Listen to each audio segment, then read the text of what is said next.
ಏನು ಸುಬಕ್ಕ, ಫಸ್ಟ್ ಎಪಿಸೋಡಲ್ಲಿ ಅಷ್ಟೊಂದು ಬಿಲ್ಡಪ್ ಕೊಟ್ಟಿದ್ದು ಎಲ್ಲಿ ಹೋಗ್ಬಿಟ್ಟಿದ್ದೆ ಅಂತ ಕೇಳೋರಿಗೆಲ್ಲ ನನ್ನ ಕಡೆಯಿಂದ ದೊಡ್ಡ ನಮಸ್ಕಾರ. ನಿನ್ನೆ ರಾಮನವಮಿ ಇತ್ತು. ನಾನಂತೂ ಎಷ್ಟು ಲೋಟ ಪಾನಕ ಕೊಡೋದ್ನೋ ನನಗೆ ಗೊತ್ತಿಲ್ಲ.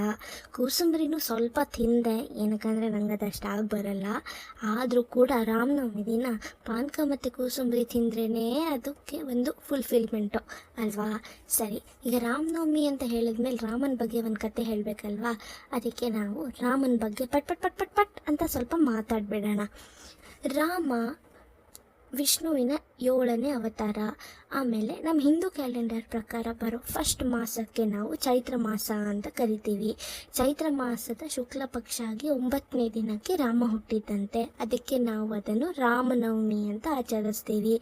ಯಾವಾಗಲೂ ಅದು ಏಪ್ರಿಲ್ಲು ಮಾರ್ಚ್ ಟೈಮಲ್ಲಿ ಬರುತ್ತೆ. ಈ ಸತಿ ಏಪ್ರಿಲ್ಗೆ ಬಂದಿದೆ. ಆಮೇಲೆ ಇವಾಗ ವಿಷಯಕ್ಕೆ ಬರೋಣ. ಏನಾದ್ರು ಒಂದು ಕತೆ ಹೇಳಬೇಕಲ್ಲ. ನಾನೊಂದು ಕತೆ ಹೇಳ್ತೀನಿ. ಸುಮಾರು ಜನರಿಗೆ ಇದು ಗೊತ್ತಿರಲ್ಲ ಅಂತ ಅನ್ಕೋತೀನಿ, ಆದರೆ ಗೊತ್ತಿದ್ದರೆ ರಿಯಲಿ ನೈಸ್. ಸರಿ, ಕತೆ ಏನಂದರೆ, ದಶರಥಂಗೆ ಮಕ್ಕಳೇ ಆಗಿರಲಿಲ್ವಂತೆ. ಮನೆಯಲ್ಲಿ ಹೋಮ ಯಜ್ಞ ಮಾಡಿಸೋದು ಅಂತ ಸ್ವಾಮಿಗಳನ್ನೆಲ್ಲ ಕರೆಸಿ ಹೋಮ ಯಜ್ಞ ಎಲ್ಲ ಮಾಡಿದ್ರಂತೆ. ಆವಾಗ ಒಂದು ಹೋಮದಿಂದ ಒಬ್ಬ ಬಂದುಬಿಟ್ಟು ಅವನ ಹತ್ರ ಒಂದು ಪಾತ್ರೆಯಲ್ಲಿ ಇಷ್ಟು ಸ್ವೀಟ್ ಇತ್ತಂತೆ. ಅವ್ರು ಹೇಳಿದ್ರಂತೆ, ಇದನ್ನು ನಿಮ್ಮ ಹೆಂಡ್ತಿರಿಗೆ ತಿನ್ಸಿದ್ರೆ ಮಕ್ಕಳಾಗುತ್ತೆ ಅಂತ. ದಶರಥಂಗೆ 3 ಹೆಂಡ್ತಿರು, 3 ಹೆಂಡ್ತಿನ ಕರೆಸಿದ್ರಂತೆ. ಕೌಸಲ್ಯ, ಸುಮಿತ್ರ, ಕೈಕೇಯಿ. ಕೌಸಲ್ಯಂಗೆ ಸ್ವೀಟ್ ತೆಗೆದು ಕೊಟ್ರಂತೆ.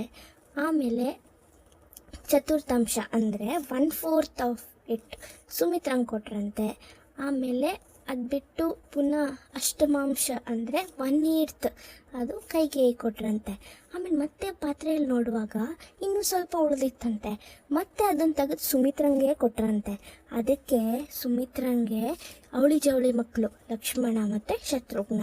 ಕೌಸಲ್ಯ ಅರ್ಧ ತಿಂದಿದ್ರು, ಅವರಿಗೆ ರಾಮ ಹುಟ್ಟಿದ್ರು.